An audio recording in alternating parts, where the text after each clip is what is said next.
के आयाम, है ना। प्रार्थना के विषय में हम बहुत कुछ सीखते हैं और जानते भी हैं और सीखते भी हैं परमेश्वर के वचन से, परमेश्वर के दासों से हम सीखते हैं। लेकिन हमने कुछ नयापन हमने सीखा था प्रार्थना के आयाम। तो पहला आयाम कौन बता सकता है? पहला आयाम क्या है? क्या है पर पहला आयाम प्रार्थना का? हालेलुया। सब यही है?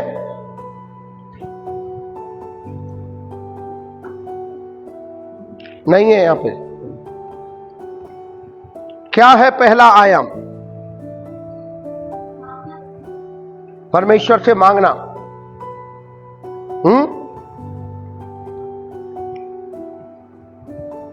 पहला परमेश्वर को पुकारना, calling to the Lord. Hallelujah. और हमने ये देखा था कि बहुत से लोग जीवन भर बस कॉल ही करते हैं परमेश्वर। हालेलुया। जीवन भर इसी आयाम में पड़े रहते हैं, वो सोचते हैं हमने प्रार्थना किया है। हालेलुया। जीवन भर बस परमेश्वर परमेश्वर पुकारते रहते हैं और उनसे बस अपनी शुरुआती बातों को मांगते रहते हैं ना। उत्पत्ति का 4:26 हमने देखा था कि उन दिनों में प्रार्थना करने लगे लोग, परमेश्वर को पुकारने लगे लोग, है ना। और तब से लेके आज तक पुकार रहे हैं। पर क्या पुकार रहे हैं? हमें रोटी दे, हमें कपड़ा दे, हमें घर दे, हमें ये दे, हमारे वो दे। और जीवन भर इसी में ही रहते हैं हम। जब भी प्रार्थना की बात करें तो हम यही मांगते रहते हैं। तो क्या प्रार्थना यह है क्या? हम इसमें ही संतुष्ट हैं। प्रभु ने हमें घर दे दिया, प्रभु ने हमें शर्ट दे दी, प्रभु ने हमें रोटी दे दी, प्रभु ने हमें नौकरी दे दी, प्रभु ने हमें छोकरी दे दी, परमेश्वर प्रभु ने हमें ये दे दिया, प्रभु ने हमें वो दे दी। परमेश्वर का एक स्वभाव है देना। हालेलुया। क्या है उसका स्वभाव? देना। उसने शुरू से लेके आज तक वो देता ही आया, देता ही आया। वो कभी भी अपने उस स्वभाव से फिर नहीं सकता है। देना ये परमेश्वर का स्वभाव है। आप जो कुछ मांगो वो दे देगा। लेकिन परमेश्वर फिर एक बार पूछता है, बस तुझे रोटी मिल गई, कपड़ा मिल गया, घर मिल गया, जमीन मिल गई, बस हैप्पी? हम बोलते हो प्रभु धन्यवाद तेरा, खुश, बस कहानी खत्म। फिर आगे क्या है? कुछ नहीं, क्योंकि हम जानते ही नहीं आगे। हालेलुया। और दूसरा क्या है? मैं थोड़ा सा आपको इसीलिए मैं कह रहा हूं कि आपको याद आ जाए उन बातों को, पॉइंटों को, ताकि आगे आप याद रख सकें उनको। क्योंकि मुझे मालूम है कि आप लोग को याद नहीं रहता है। दूसरा क्या है? कोई बताएगा? हेलो, कोई नहीं था यहां पे पिछली बार? क्या था?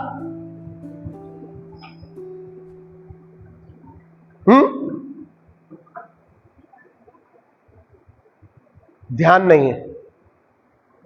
फिर प्रार्थना कैसे करोगे?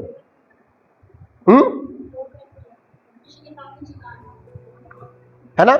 क्राइंग टू द लॉर्ड, परमेश्वर के सामने चिल्लाना, रोना। हालेलुया। इंग्लिश में बहुत अच्छा, मैंने आपको बताया था, इंग्लिश में बहुत अच्छा कह रहा है ना। भजन संहिता 120 का 1 में कह रहा है क्राई। पहला कहता कॉल, फिर कहता क्राई, चिल्ला के हम परमेश्वर को पुकारते हैं। हालेलुया। चिल्ला के। अब मैंने ये बताया था कि बहुतों के जीवन में ऐसा कभी हुआ या नहीं हुआ, लेकिन मेरे जीवन में ऐसा हुआ। मैं जब चारों तरफ से निराश हो गया, जब मैं बहुत जोर से चिल्ला के मैंने कहा प्रभु,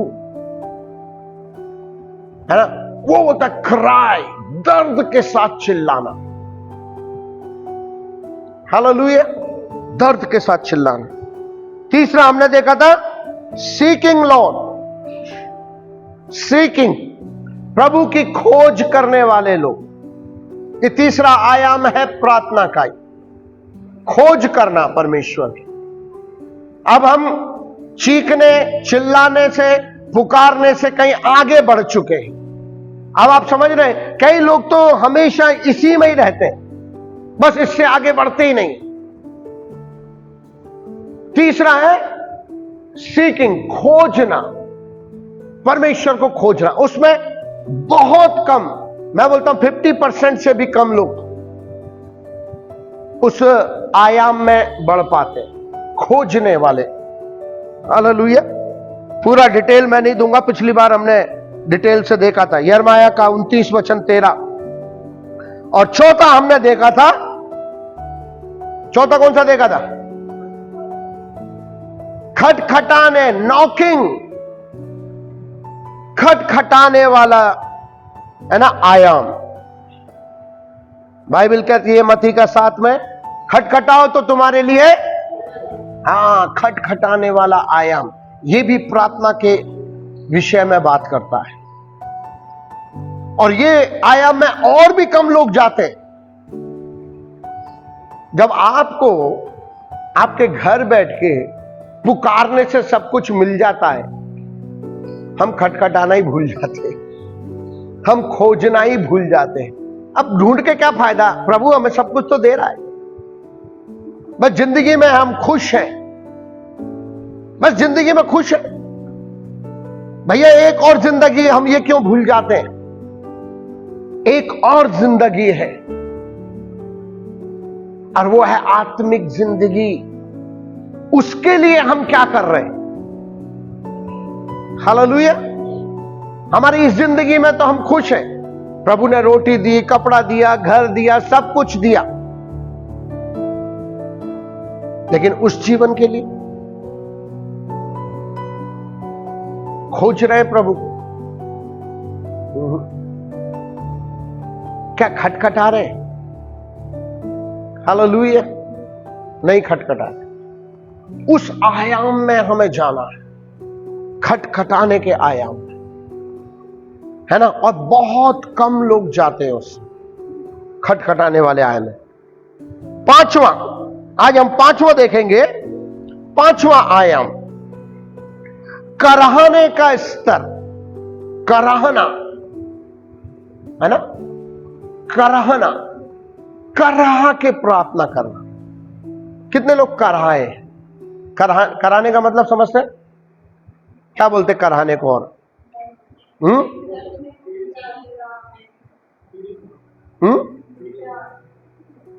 नहीं, एक और भी कोई शब्द बोलते हैं, कराहना। इंग्लिश में क्या बोलते हैं उसको? चीखना नहीं, कराहना। दर्द, जैसे आप दर्द से रह रह के पीड़ा उठती है, सोच लो। जैसे अगर हमारी भाषा में देखें तो चबक मारती है। अगर आपके फोड़ा हो रहा है, या आपकी कमर में दर्द हो रहा है, आपके पैर में दर्द हो रहा है, तो रह रह के दर्द उठता है, रह रह के दर्द उठता है। और जब भी दर्द उठता है आप ऐसा करते हो, उसको बोलते कराहना, कराह के प्रार्थना करना, है ना। और इस स्तर में बहुत कम लोग जाते हैं। आत्मा में कराहना, हालेलुया। पास्टर बेनेहिन के विषय में मैंने सुना, और वहां पर ऐसा कहते हैं वो कि जब मैं प्रार्थना करता हूं तो किसी बड़ा क्रूसेड के लिए जाता हूं तो मैं कराह के प्रार्थना करता हूं, कराह के मैं मांगता हूं, परमेश्वर लोगों को तू चंगा कर, एकदम दर्द के साथ।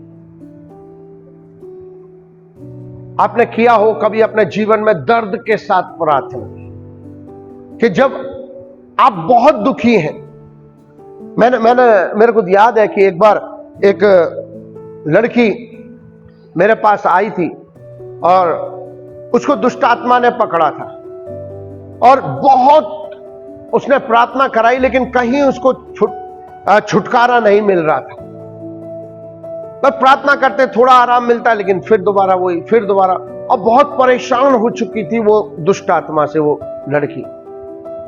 और मैं वहां एक प्रीचर बन के गया हुआ था, और वो लड़की मेरे पास आई और बोली मेरे को, मतलब उसका जो कहने का वो शब्द थे ना, वो मेरे दिल को ऐसा लगा, दिल चीर दिया ऐसा। उसने बोला, भैया क्या मैं कभी ठीक नहीं होंगी क्या?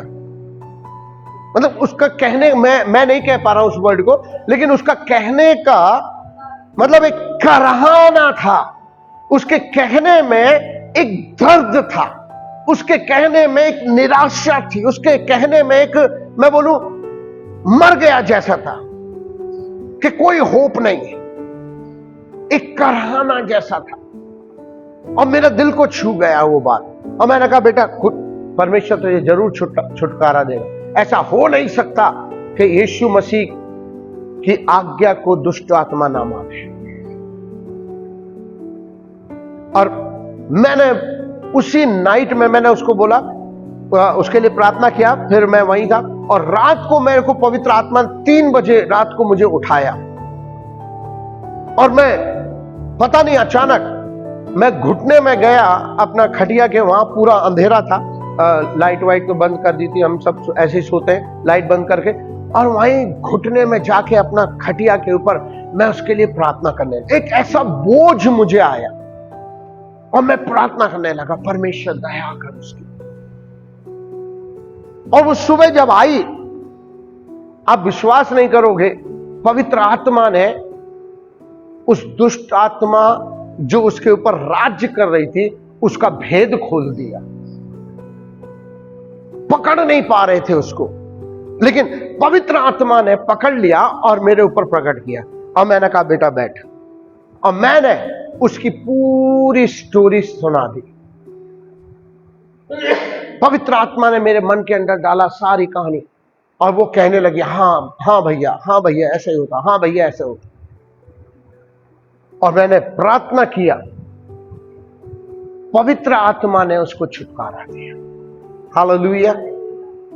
कहने का मतलब क्या है? करा के प्रार्थना करना। बड़े बड़े प्रीचर, बड़े बड़े जो वास्तव में प्रभु के प्रार्थना के योद्धा हैं वो इस आयाम में जाते हैं, है ना।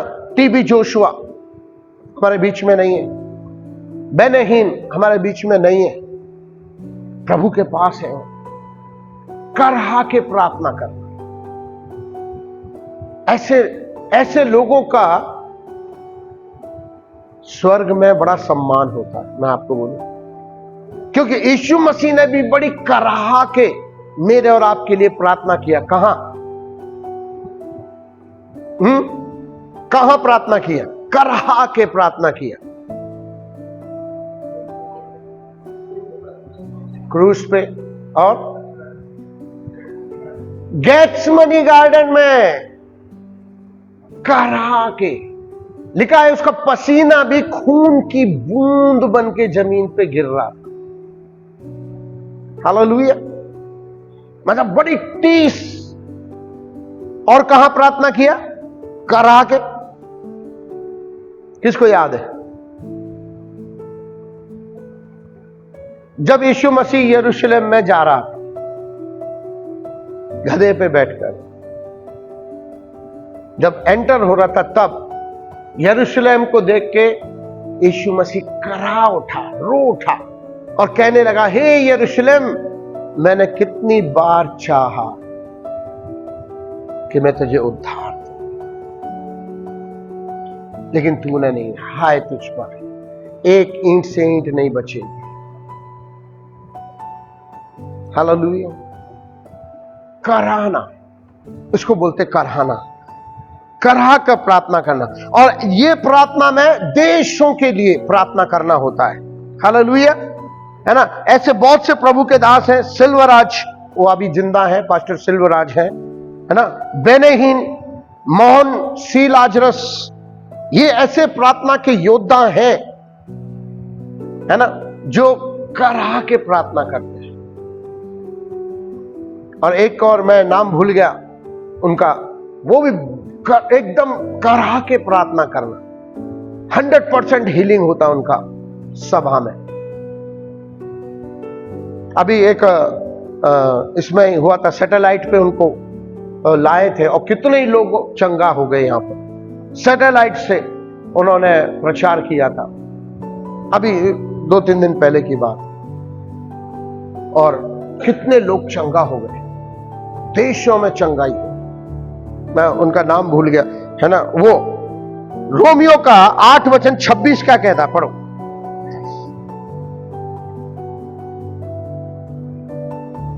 रोमियो का 8:26।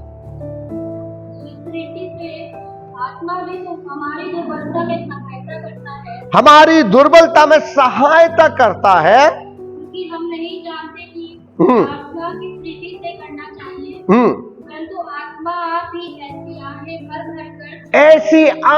भर भर के, ऐसे करा के तुमसे प्रार्थना करवाएगा, है ना। ये प्रार्थना में मध्यस्थी की प्रार्थना भी आती है। और जो लोग मध्यस्थी की प्रार्थना करते होंगे और वो इसका फायदा उठाते हैं, या वो उस मध्यस्थी की प्रार्थना में ये कराने की प्रार्थना होती है। कई बार पवित्र आत्मा हमें किसी भी व्यक्ति के लिए ऐसा कराने के लिए, ऐसा रोकर प्रार्थना करने के लिए, गिड़गिड़ा कर प्रार्थना करने के लिए कहता है कि वो हमारी समझ से, हमारे शब्दों से बाहर है। आपका दिमाग भी नहीं चलेगा, आपके मुंह से शब्द भी नहीं निकल पाएंगे, आपके दिल से आहा निकलेगी उस व्यक्ति के लिए, या उस देश के लिए, या उस मोहल्ले के लिए। करा के प्रार्थना, मध्यस्थी की प्रार्थना, ये मध्यस्थी की प्रार्थना है। इसी आयाम में मध्यस्थी की प्रार्थना आती है। हालेलुया। 1 शमूएल 1:13 क्या कहता है, पढ़ो। मन की बात कह रही थी कि होठ तो मिलते थे, परंतु उसका शब्द ना सुन पड़ता था, इसलिए एली ने समझा कि वह नशे में। हाँ, ऐसे कराने के जब प्रार्थना का आयाम होता है, उसमें कुछ जन्म लेता है।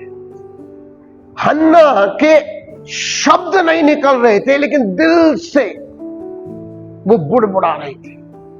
और दूसरा क्या समझ रहा था, वो नशे में। और मालूम है, हन्ना का कराना भविष्यवक्ता को जन्म दिया। किसको जन्म दिया? कौन था वो भविष्यवक्ता? हाँ, कितने लोग जानते हैं कौन था वो भविष्यवक्ता? शमूएल। और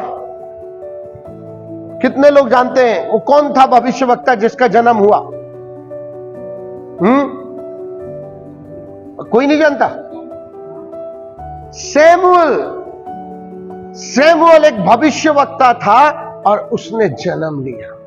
जब आप कराने की प्रार्थना करते हो, करा के प्रार्थना करते हो, कुछ तो बर्थ, कुछ तो जन्म होता है। शारीरिक रूप में भी हो सकता है, वो भी प्रभु चाहे तो, नहीं तो आत्मा में भी कराना, आत्मा में भी कुछ जन्म होता है। आपकी आत्मा में कुछ जन्म होगा, कुछ नयापन होगा, कुछ, मैं बोलता ना, कुछ तो ऐसा परमेश्वर का शब्द आपकी आत्मा में आएगा। कराना, ये प्रार्थना में बहुत कम लोग जा पाते हैं। प्रार्थना का नाम सुने तो लोग भाग जाते हैं। हालेलुया। यह तो कराने का एक आयाम में प्रार्थना करना है, तो मैं बोलता हूं ना, 50 लोग बोलेंगे प्रार्थना के लिए आने के लिए, तो उसमें से 10 लोग ही रह जाएंगे। 10 लोग में से 5 लोग या 3 लोग ऐसे होंगे जो करा के प्रार्थना करते हैं। वो लेवल बिल्कुल कम हो जाता है। प्रियो, ये लेवल तक हमें प्रार्थना के पहुंचना है, क्योंकि ऐसे लेवल में जब हम पहुंचते हैं, स्वर्ग में आपका सम्मान होता है। हालेलुया। स्वर्ग में सम्मान होता है। और मैं जहां तक सोचता हूं कि बाइबल के अनुसार ऐसे आयाम में जब आप पहुंचते हो, परमेश्वर आपके लिए क्या बोलते हैं उसको, पारितोष क्या बोलते हैं, इनाम रखा है आपके लिए स्वर्ग, जो लोग इस कराहने में प्रार्थना करते हैं। हालेलुया। स्वर्ग में उनका बड़ा है। एक उदाहरण मैं दूं, लाजर का जीवन को जरा सोच कर देखो आप। लाजर के जीवन के विषय में सोचो जरा। वचन कहता है कि उसके शरीर में क्या थे? अरे बोलो तो सही, घाव हो गए थे, फोड़े हो गए थे उसके शरीर में। हालेलुया।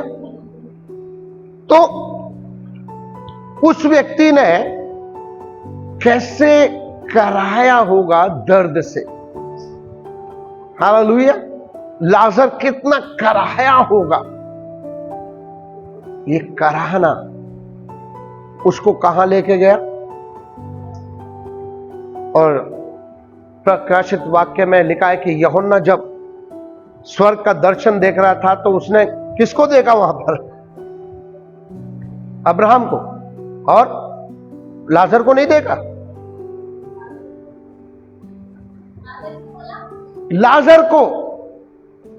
लाजर परमेश्वर के सामने, सिंहासन के सामने बैठकर क्या कर रहा था? घुटने में बैठा था, आराधना कर रहा था। उसके सर पे ताज था। हालेलुया। उसका कराहना, उसके घाव कुत्ते चाटते थे, उसको कितना दर्द होता था, दर्द होता होगा, और वो कहता होगा परमेश्वर मुझ पर दया कर। अय्यूब को देखो, अय्यूब के भी घाव ऐसे हो गए, वो कराहता होगा, राख पर बैठा था, करा रहा था। प्रिय, उसी तरह से प्रार्थना में, आत्मा में कराहना, ये आपको इनाम देगी स्वर्ग में। आपको पृथ्वी में कुछ नहीं मिलेगा। पृथ्वी में तो दुख उठा रहे हो, पृथ्वी में तो आप आंसू बहा रहे हो। स्वर्ग में यीशु भी आपके लिए, मेरे लिए कराया। उसको भी वो नाम दिया गया जो सब नामों से ऊंचा है। हालेलुया। ये है कराहने का स्तर, कराहने का प्रार्थना। छठा, परमेश्वर के साथ कुश्ती लड़ना।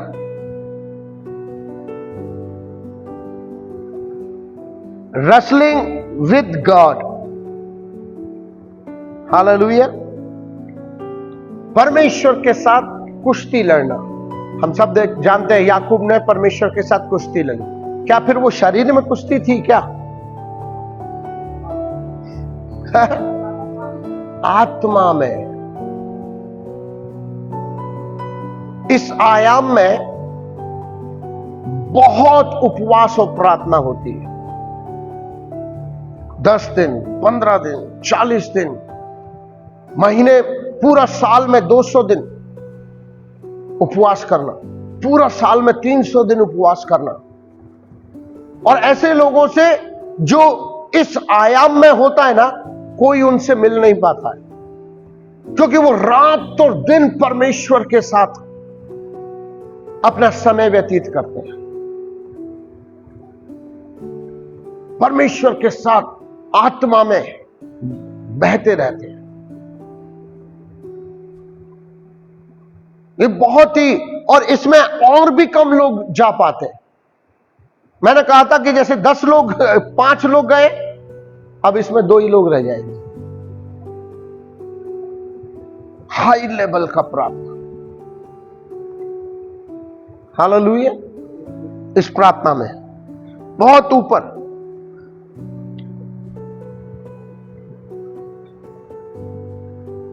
और ये जब जो व्यक्ति प्रार्थना करता है, परमेश्वर उसे इतना सामर्थ देता है कि वो एरिया, आपका एरिया को बदल सकता अकेला व्यक्ति, क्योंकि परमेश्वर की सामर्थ उसमें बह रही है।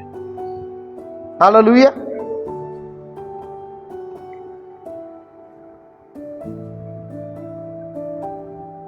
उत्पत्ति का 32:26 पढ़े, क्या कह रहा है?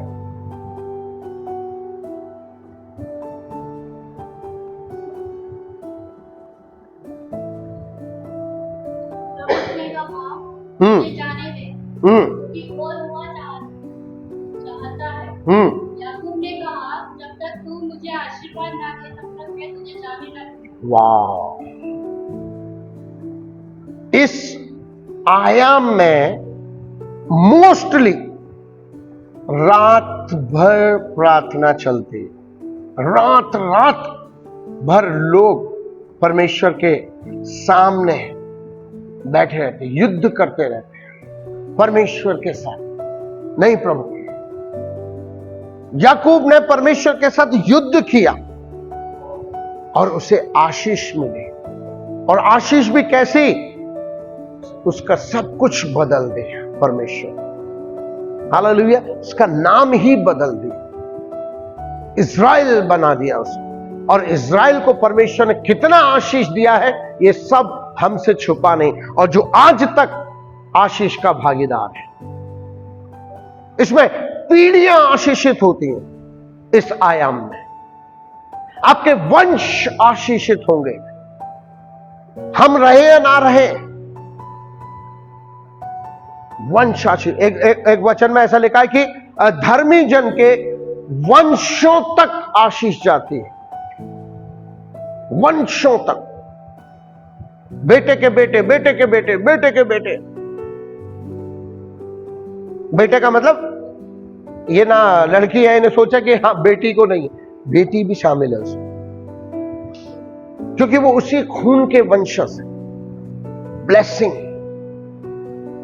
वंशों तक जाती है। और इस आयाम में मोस्टली लोग रात भर अपनी रातें, अपनी नींदें गंवाकर प्रार्थना करते हैं, और दुष्ट आत्मा उनकी कांपती है। हालेलुया।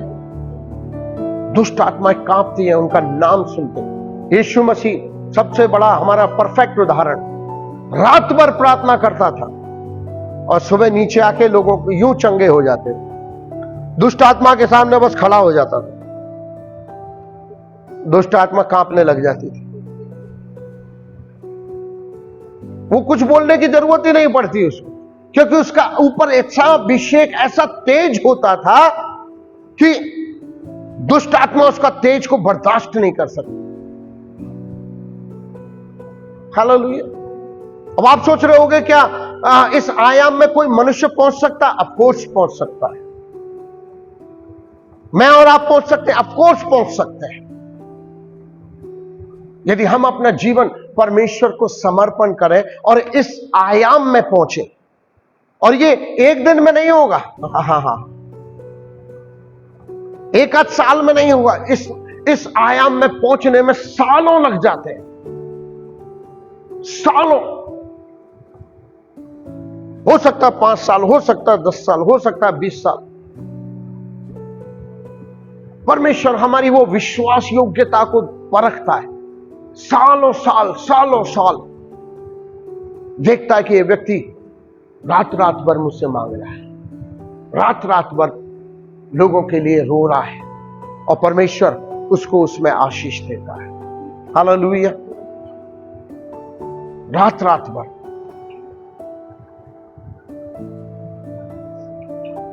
और ये व्यक्तिगत प्रार्थना इसमें आती है। दुष्ट शक्तियों के ऊपर और बड़ी बड़ी जो शैतान की शक्तियां, उसके ऊपर अधिकार पाता है वो व्यक्ति, अधिकार पाता। हालेलुया। यीशु मसीह बस जाके ही खड़ा होता है और दुष्ट आत्मा भागती है। यदि आप और मैं उस आयाम में गए, खाली हमें खड़ा होने की जरूरत है, हमें चीखने और चिल्लाने की जरूरत नहीं। दुष्ट आत्मा बस आपका अंदर से वो आत्मिक तेज देखकर चिल्लाने लगेगी। हालेलुया, हालेलुया, आमेन। सातवां, सबसे ऊंचा, सबसे हाईएस्ट लेवल का स्तर प्रार्थना का, प्रभु की सेवा टहल करना। हालेलुया। जहां पर सब कुछ नहीं, सिर्फ परमेश्वर। आपके जीवन में कोई मायने नहीं रखता, कोई भी व्यक्ति, चाहे वो आपका पत्नी हो, चाहे आपके बच्चे हो, चाहे आपका धन हो, चाहे आपका घर हो, चाहे आपका नौकरी हो, चाहे आपका बच्चा हो, कोई भी क्यों ना हो, कोई मायने नहीं रखता। आप 24 घंटे में से 20 घंटा प्रभु को देते, 22 घंटा प्रभु को दे रहे, और 2-4 दिन नहीं, सालों दर साल, है ना। एक प्रभु का सेवक हुआ था, अभी पता नहीं मेरे को वो जीवित है या नहीं, पोलंगी चौक, कितनों ने नाम सुना? पोलंगी चौक, साउथ कोरिया में।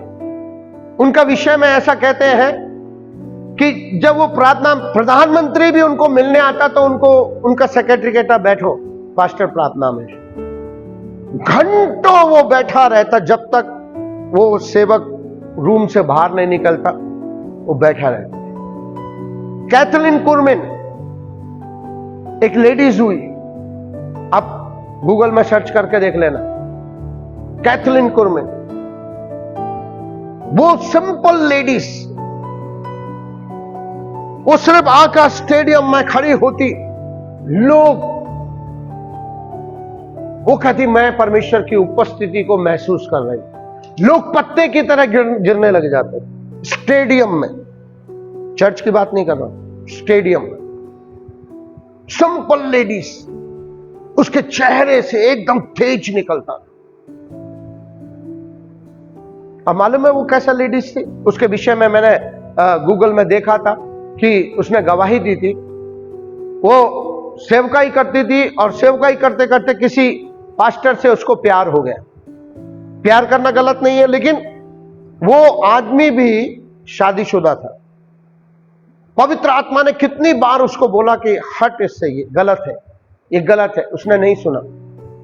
एक दिन पवित्र आत्मा ने उसे बहुत ही फोर्स रीति से कहा, और उस दिन वो बोलती है कि मेरा जीवन बदल गया, और उस लड़के को मैंने छोड़ दिया, उस आदमी को, और उसके बाद उसने अपना जीवन सिर्फ प्रभु के लिए, और परमेश्वर ने उसको इतना इस्तेमाल किया अपने लाइफ में, भयंकर।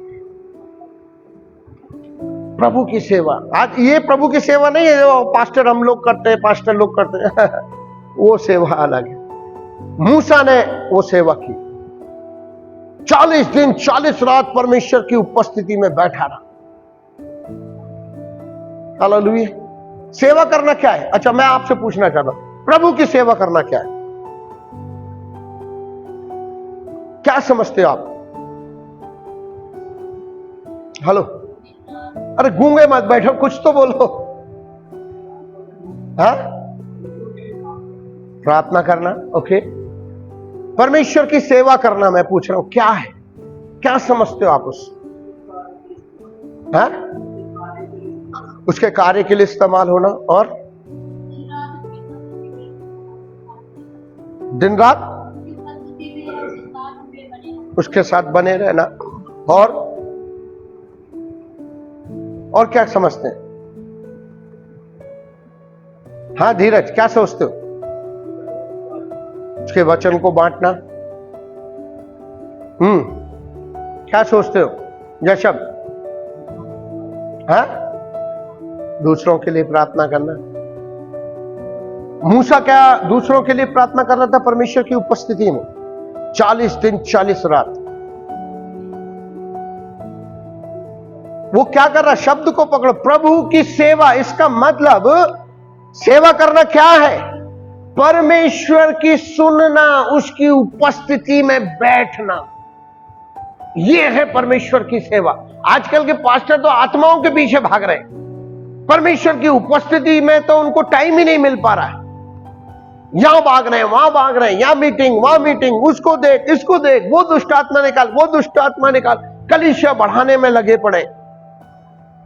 जबकि असली सेवा परमेश्वर के चरणों में, यह हाई लेवल का सेवा है जो हर एक के बस की बात नहीं है। हर कोई सेवा नहीं कर सकता। मैं आपको चैलेंज देता हूं, आप खड़े होकर देखें, सेवा करें। बहुत चैलेंजेस आते हैं, बहुत मुसीबतें आती हैं। कई बार तो ऐसा लगता है कि सब कुछ छोड़ के चल दो। बहुत दर्द होता है। सेवा करना इतना आसान नहीं है। ये तो हम शारीरिक सेवा कर रहे हैं, आत्मिक सेवा इतना आसान नहीं है। शैतान ना आपको छोड़ेगा, आपका शरीर को इतना थका देगा, इतना थका देगा, आप परमेश्वर की उपस्थिति में जाते ही खर्राटे मारना चालू करोगे। आप बैठ ही नहीं पाओगे परमेश्वर की उपस्थिति। इतना थका देगा, आप सुला देगा। इसे परमेश्वर का अनुग्रह से चंद लोग ही उस सेवा को कर पाते हैं। मूसा ने किया, यीशु ने किया, पौलुस ने किया। यीशु पूरा दिन क्या सोता था क्या? पूरा दिन गाड़ी में जाता होगा शायद, कारवार में, एक नगर से दूसरे नगर, बेतेल से यहीरो से यरूशलेम, यरूशलेम से और किसी देश। है कैसे जाता था? होगा अच्छा 1-1 किलोमीटर पे, जैसे मेट्रो स्टेशन होते, 2-2, 3-3 महीने की यात्रा और पैदल। सोचो वो यीशु कितना थकता होगा। पौलुस ने कितनी यात्राएं की। आपका बाइबल का पिछला पन्ना उठा के देखना, उसमें कोई बाइबल में जो स्टडी है, स्टडी बाइबल, उसमें लिखा है पौलुस की यात्रा। मैप दिया है, कहां से कहां, कहां से कहां, कहां से कहां, और कितना कितना किलोमीटर है। आप तो एक बार में चल के 1 महीना रेस्ट करोगे।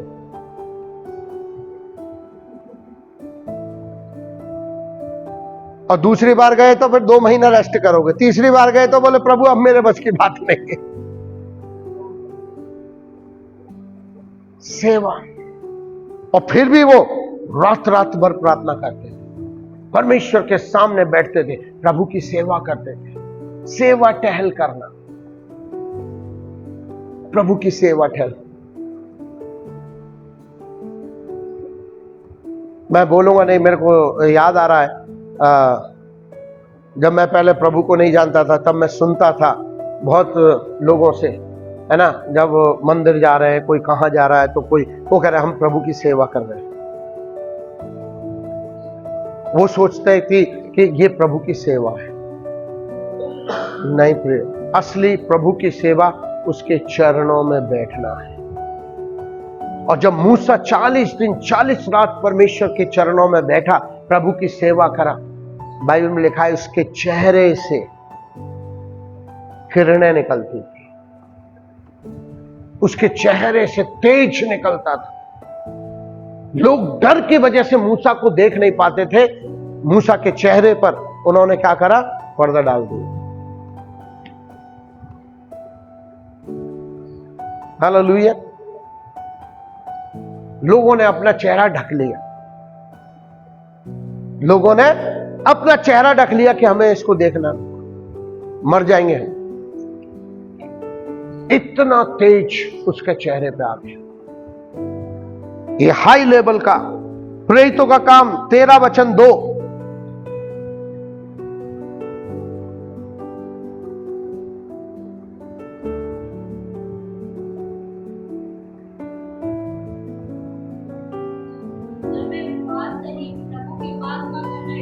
तो पवित्र आत्मा ने कहा, मेरे लिए शाऊल को काम के लिए अलग करो, इसके लिए मैंने उन्हें बुलाया।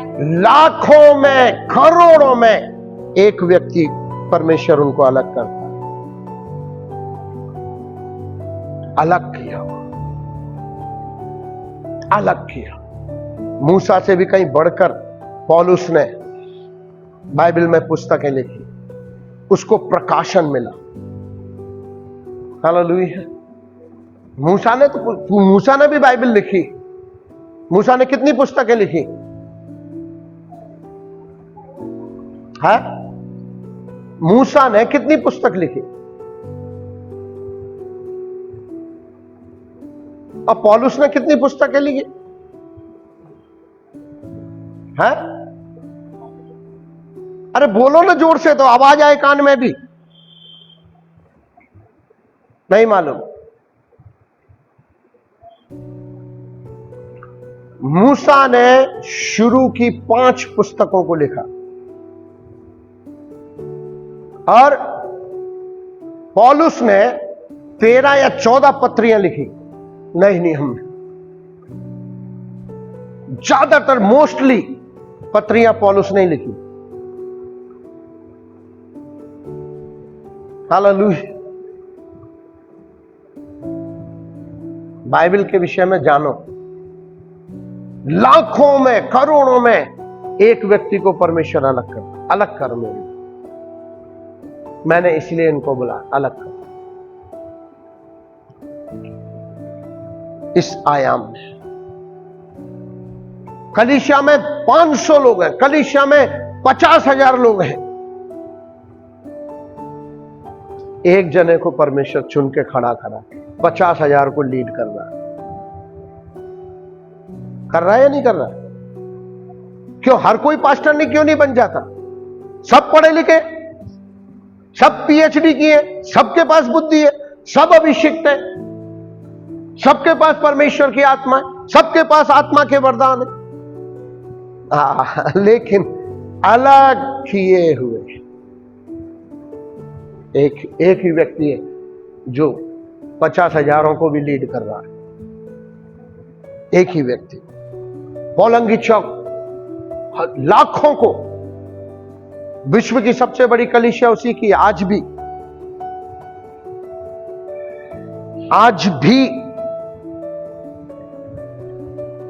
और अपना इंडिया में सबसे बड़ी कलीसिया किसकी है? पास्टर सतीश करके है इधर हैदराबाद में, उसकी कलीसिया बड़ी। 50,000 लोग। कौन लीड कर रहा है? एक पास्टर।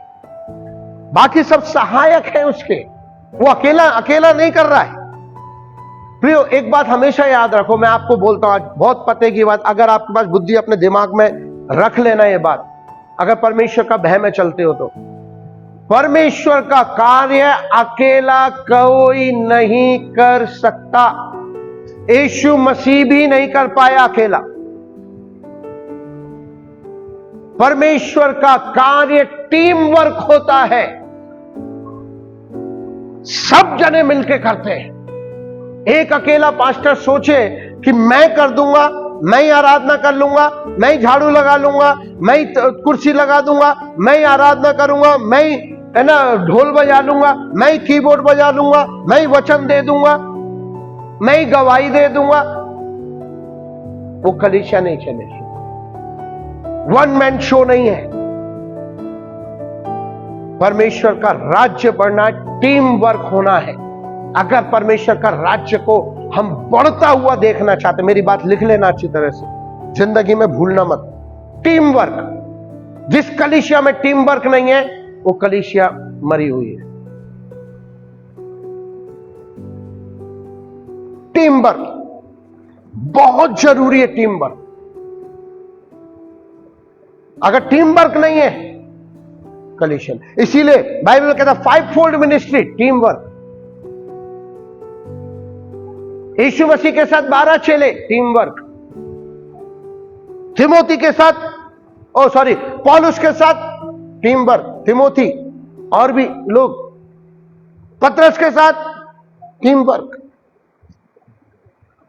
यीशु मसीह चला गया, चेलों की टीम वर्क, टीम थी और फैलते चले गए। बाइबल में लिखा है पहले कितने थे? पहले कितने थे? 12। 12 से कितने हुए? अरे बोलो तो सही। 120 लोग। 120 से 3000 लोग, 3000 से 6000 लोग। कलीसिया बढ़ती चलेगी, बढ़ती चलेगी। प्रेरितों का काम पढ़ के देखो, ऊपर की कोठरी में प्रेरितों का काम 2 अध्याय में 2 जन और 12 लोग बैठकर प्रार्थना कर रहे थे। पवित्र आत्मा उनके ऊपर आया, पौलुस ने खड़े होकर प्रचार किया। कितने लोग आ गए? 120 लोग कलीसिया में ज्वाइंट हो गए। और ये 120 भी मिलकर प्रार्थना कर रहे थे, मिलकर कर रहे थे, टीम वर्क। 3000 लोग।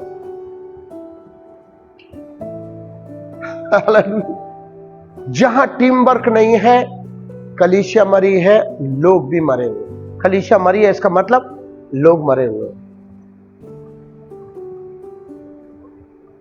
मैं इसीलिए आप लोगों के पीछे पड़ता हूं। टीम वर्क करो कलीसिया। आप मेरा कार्य नहीं कर रहे, आप अपना कार्य नहीं कर रहे, किसी मनुष्य के लिए नहीं, परमेश्वर का राज्य को बढ़ाने के लिए कार्य कर। टीम वर्क बहुत जरूरी है, अपना माइंड में रख लो। अगर टीम वर्क नहीं है, ना तो पास्टर आगे बढ़ेगा, ना वहां के लोग आगे बढ़ेंगे। हालेलुया। बहुत जरूरी टीम वर्क। ओके, और ये स्तर क्या क्या कहलाता है? राजकीय स्तर कहलाता है। राजकीय पदधारी, राजकीय स्तर, हाई लेवल का कॉल है। हालेलुया। इसमें हनोक, मूसा, है ना, शाऊल मतलब नए नियम का, पौलुस, राजकीय स्तर, यीशु मसीह महायाजक, राजकीय स्तर, हाई लेवल। हालेलुया। अब हमने देखी 7 तरह के आयाम। फिर एक बार मैं दोहरा दूं, आप अपना नोट्स बना रहे हैं तो याद रखें। पहला कॉलिंग, पुकारना। दूसरा क्राइंग, रोना। तीसरा परमेश्वर की खोज करना। चौथा खटखटाने का आयाम, नॉकिंग। पांचवा कराहने का स्तर। छठा रेसलिंग विद गॉड, परमेश्वर के साथ कुश्ती लड़ना। सातवां प्रभु की सेवा टहल करना। हम सब ये सब करके जब हम आखिरी में आते हैं तो हबक्कूक क्या कहता है इसके विषय में? हबक्कूक का 2:1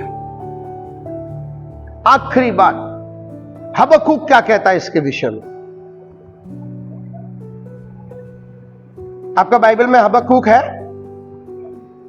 क्या? अच्छा, कहीं छोटा सा होगा नए नियम में।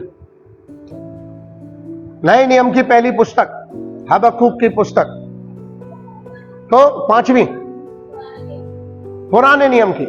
ओके, हबक्कूक पढ़ निकाले जल्दी से। 2 वचन पढ़े, 2 का 1। मैं अपने पैर पे नहीं, पहरे पर खड़ा हूं।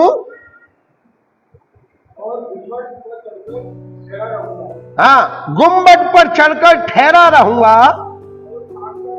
और ताकता रहूंगा वो मुझसे क्या कहेगा। 3 बातें हैं। खड़े रहूंगा पहरे पे, परमेश्वर ने जो मुझे जिम्मेदारी दी है उसके लिए मैं खड़ा रहूंगा। मैं ये प्रार्थना के आयाम में मैं खड़ा रहूंगा। दूसरों के लिए कराने की प्रार्थना में मैं खड़ा रहूंगा। प्रभु की सेवा में मैं खड़ा रहूंगा। दूसरा कहता मैं ठहरा रहूंगा, परमेश्वर के सन्मुख में ठहरा रहूंगा। मुसीबत, दुख, परेशानी कुछ भी आए, मैं ठहरा रहूंगा। आंधी और तूफान आए, वो घर मजबूत है जो चट्टान पर बना है। आंधियां लगेंगी, बाढ़ें आएंगी, लेकिन उस चट्टान को उस घर को कुछ नहीं होगा, क्योंकि वो चट्टान पर घर है। वो घर कौन है? आप हैं। वो घर कौन है? मैं हूं। ठहरे रहेंगे हम। दुख आएगा, मुसीबत आएगी, आंधी आएगी, तूफान आएगा, पति लड़ेगा, पत्नी लड़ेगी, बच्चे लड़ेंगे, घर में कलेश, दुनिया का कलेश, पड़ोसी लड़ेंगे, ठहरा रहूंगा, ठहरा रहूंगा परमेश्वर। और आखिरी में कहता है, मैं ताकता रहूंगा। किसकी ओर? परमेश्वर की ओर मैं ताकता रहूंगा और अपने कान सतर्क रखूंगा कि वो मुझसे क्या कहता है। हबक्कुक कहता है, प्रार्थना में ठहरे रहो, खड़े रहो और ताकते रहो उसकी ओर, उसकी सुनो। यही प्रभु की सेवा है। और करो। अगर वो आपको कहे अपना धन संपत्ति दे तो दे दो, आगे पीछे मत सोचो, दे दो। अगर आपको कहे प्रभु तेरा शर्ट उतार के दे दो, अरे प्रभु मैं कैसे नंगा जाऊं, वो ले जाएगा अपने आप। जो तुमको देखेगा वो तुम्हें शर्ट में देखेगा, तुम नंगे नहीं दिखोगे। हालेलुया। चांद पोल से यहां तक आओगे, आपको दिख रहा है नंगे, लेकिन दूसरे क्या देख रहे हैं? शर्ट पहन रखी। परमेश्वर उनकी आंखों को बदल देगा। वो कुछ भी कर सकता है, परमेश्वर है वो। दे दो, मत चूको। मैं ताकता रहूंगा कि वो मुझसे क्या करे। कुछ पाने की आशा नहीं है ताकने के लिए, कुछ लेने की आशा नहीं है, कुछ मांगने की आशा नहीं है। प्रभु मैं तुझे पाना चाहता हूं। राजा की कहानी में कितना आनंद लिया। वो खड़ा ही रहा 5 बजे तक, मुझे कुछ नहीं चाहिए। और कौन फायदे में रहा? जो सामान उठा के ले गए वो फायदे में रहे। आप कौन से में? सामान उठाने वाले में? टीवी, फ्रिज, बंगला, गाड़ी, बच्चे, शादी, कपड़ा, रुपया, कि राजा की ओर ताक रहे हो? हालेलुया। किसकी ओर ताक रहे? हमें राजा, एक हफ्ता तू मेरे घर में रहे। फायदे में वही है, अकलमंद है। राजा ने कहा तू सबसे ज्यादा फायदे में। हालेलुया। हम ऐसे लोग हैं जो राजा को हम चाहते, राजा हमें तू चाहिए, धन संपत्ति। अरे राजा आएगा तो सब उसके संग ऑटोमेटिक आ जाएगा भाई। धन भी आएगा, अभिषेक भी आएगा, पैसा भी आएगा, टीवी भी आएगा, सोना भी आएगा, बीबी भी आएगी, सब आएंगे। हालेलुया। हमें राजा चाहिए,